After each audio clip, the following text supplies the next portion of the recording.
Bread pocket pizza নামটা শুনতে একটু অবাক লাগছে তাই না? এটাই সত্যি, এটাই বাস্তব। পকেটের ভেতরে পিৎজা। তো এটা বানানো খুবই সোজা, একদম ইজি ওয়েতে আমি তোমাদেরকে দেখাবো।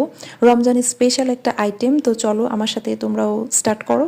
তো আমি এখানে প্যানে কিছু তেল নিয়ে নিয়েছি। তেল গরম হয়ে গেলে কিউব করে রাখা চিকেন আমি কেটে নিয়েছি, দিয়ে দিচ্ছি লবণ এবং হচ্ছে আদা পেস্ট।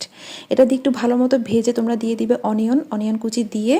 এরপর একটু নাড়াচাড়া করেই কিন্তু আমি এখানে কাঁচামরিচ দিয়ে দিয়েছি সামান্য পরিমাণে চিলি ফ্লেক্স এবং কালো গোলমরিচের গুঁড়ো। আর আমি এখানে মুরগির মশলা ইউজ করতেছি, কারণ আমার এই ফ্লেভারটা অনেক পছন্দ, যে কোনো রান্নায় দিই। আর এটা হচ্ছে আমি চিনি দিয়ে দিয়েছি, এরপর টমেটো কেচাপ দিয়েছি, গোলানো কর্নফ্লাওয়ারও কিন্তু আমি দিয়ে দিয়েছি। আর এখানে কিউব করে রাখা লাল ক্যাপসিকাম আর সবুজ ক্যাপসিকাম দিয়ে দিচ্ছি। এরপরে দেখো আমার পুরটা কিন্তু প্রায় রেডি হয়ে এসেছে। আর এখন আমি কিছু গ্রেটেড চিজ দিয়ে দিচ্ছি। আমি কিন্তু চুলা থেকে নামিয়ে নিয়েছি, চিজটা কিন্তু ভাজার সময় গলে যাবে।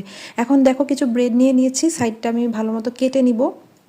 আর একটা টিপস শেয়ার করি, সেটা হচ্ছে তোমরা কিন্তু অবশ্যই পাউরুটিটাকে ভাপিয়ে নিবা একটু গরম পানিতে। এরপর হচ্ছে আমি পাউরুটিটাকে বেলে নিচ্ছি। দেখো বেলতে একটু সাবধান যাতে ছিঁড়ে না যায়, এত বেশি পাতলা করবা না। এখন হচ্ছে আমি পুর দিয়ে দিচ্ছি, পুরটাকে একদম হাত দিয়ে সেট করে এখানে একটা পেস্ট বানিয়ে নিয়েছিলাম, ময়দার পেস্ট, সেটা হচ্ছে আমি দিয়ে দিচ্ছি, চারপাশে লাগিয়ে নিচ্ছি। এটা হচ্ছে গ্লুয়ের মতো কাজ করবে।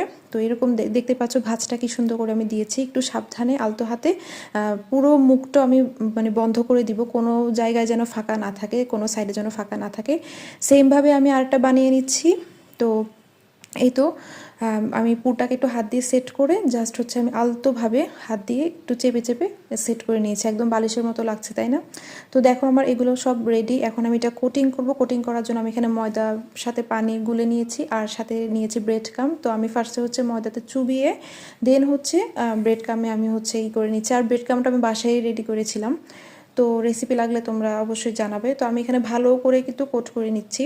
তো কোট করা হয়ে গেলে আমি সবগুলোকে সাইডে রাখবো। সাইডে রেখে হচ্ছে আমি একটা প্যানের মধ্যে তেল নিয়ে নিচ্ছি। তেলটাকে একদম গরম করে ফেলতে হবে। তেল ভালোভাবে গরম না হলে কিন্তু জিনিসটা ভালো হবে না।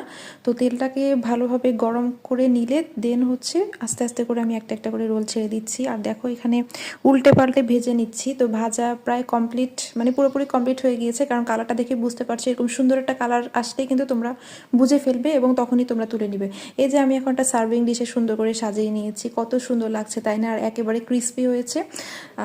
আর দেখো আমি এখানে ভেঙে দেখাচ্ছি কেমন চিজি এবং খুবই জুসি, বাহিরে যেমনটা ক্রিস্পি ভেতরে তেমনটাও জুসি, এবং খেতে কিন্তু খুবই সুস্বাদু হয়েছে। আর বাসার সবাই কিন্তু খুব পছন্দ করেছে, রোজায় একটা স্পেশাল আইটেম হতে পারে। তো তোমরা সবাই এটা ট্রাই করতে পারো। আর এর মতো এখানেই বিদায় নিচ্ছি, টাটা।